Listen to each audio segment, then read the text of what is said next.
Hi friends, welcome back to Divya's kitchen. ఈరోజు మన కిచెన్లో గారెలు ప్రిపేర్ చేశానండి. చాలా టేస్టీగా క్రిస్పీగా వచ్చాయి.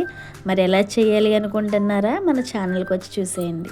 ముందుగా మినపప్పుని నానబెట్టుకుని మనం శుభ్రంగా వాష్ చేసుకుని పక్కన పెట్టుకోవాలండి.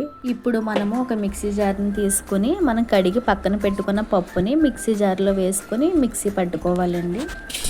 ఇందులో వాటర్ అనేది ఏమీ వేయకుండా పిండి అనేది గట్టిగా రుబ్బుకోవాలండి. చూడండి, ఇలా ఉంటే సరిపోతుంది. ఇప్పుడు ఈ పిండిని ఒక గిన్నెలోకి తీసుకోండి. మనం గారెలు వేసుకునే ముందే పిండి అనేది రుబ్బుకోవాలండి. అప్పుడే పర్ఫెక్ట్గా వస్తాయి గారెలు అనేవి. పిండి అనేది ఇలా గిన్నెలోకి తీసుకున్న తర్వాత మనం కట్ చేసి పెట్టుకున్న ఒక ఉల్లిపాయ, 2 పచ్చిమిర్చి, అలాగే కొద్దిగా అల్లం, 2-3 రెమ్మలు కరివేపాకు, కొద్దిగా కొత్తిమీర, మనకి రుచికి సరిపోయినంత ఉప్పు, కొద్దిగా జీలకర్రని వేసుకొని వీటన్నింటినీ ఒకసారి ఇలా కలుపుకోండి. చూడండి, ఈ విధంగా పిండి మొత్తాన్ని కలుపుకోవాలి.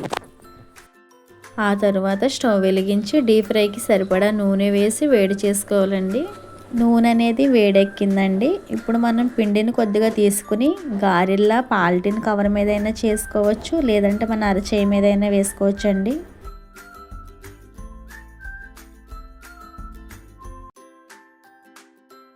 మనం అరిచేయి మీద వేసి చేసుకున్న గారెలు అనేవి చాలా రౌండ్గా వస్తాయండి.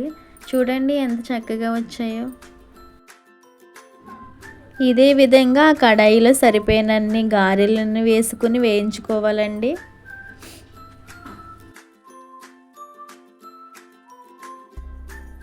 ఎంత చక్కగా వేగుతున్నాయో గారెలు అనేవి. చూడండి, ఈ విధంగా వేగినాక రెండో వైపు తిప్పుకోండి. లైట్ గోల్డెన్ కలర్ వచ్చేంత వరకు మనం ఇలా ఫ్రై చేసుకోవాలండి. ఇప్పుడు మనం వీటిని ఒక గిన్నెలోకి తీసుకోవాలండి. అన్నిటిని కూడా ఇలా గారెలా చేసుకుని వేయించుకుంటే సరిపోతుందండి. అంతేనండి, గారెలు రెడీ. మీరు కూడా ఇలా ట్రై చేయాలి అనుకుంటే మన వీడియో చూసేయండి. అలాగే మీకు నచ్చినట్లయితే please do share and subscribe. మీకు ఎలా వచ్చాయో కింద కామెంట్ చేయండి. Okay, bye friends.